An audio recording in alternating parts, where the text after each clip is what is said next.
বলতো রহমতুল বাড়ির কাছে শুনছি, কিন্তু আমি বলতো ধন্যবাদ আপনাকে।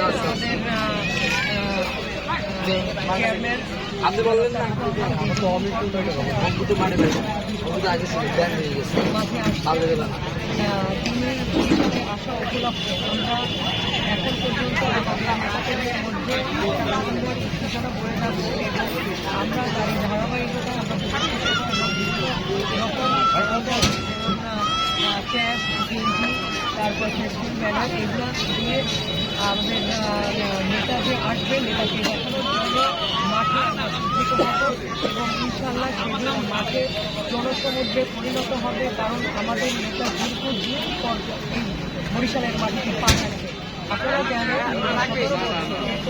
আওয়ামী লীগের বিরুদ্ধে আমাদের প্রিয় নেতা জনাব তারেক রহমান কিন্তু শুধু বিদেশে বসে কিন্তু নেতৃত্ব দিয়েছেন এবং তারই নেতৃত্বে কিন্তু আমরা সারা বাংলাদেশে আন্দোলনে আমরা কাটিয়ে পড়েছি। ছাত্র আন্দোলনে আমরা ছাত্র জনতার সাথে একত্রিত হয়ে কিন্তু সেই আন্দোলনেও তিনি নেতৃত্ব দিয়েছিলেন এবং তারই নেতৃত্বের পরিপ্রেক্ষিতে আমরা সফল হয়েছি এবং আমরা এই স্বাধীন বাংলাদেশে আমরা ছাত্র জনতার যে অভ্যুত্থান হয়েছে সেই অভ্যুত্থানে আমরা বিজয়ী হয়েছি।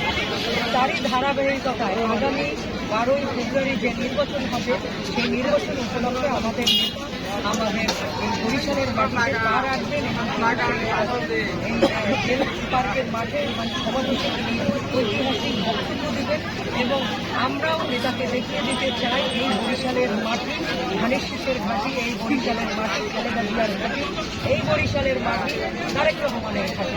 এটা আমরা আমাদের নেতাকে বুঝিয়ে দিতে চাই ইনশাআল্লাহ।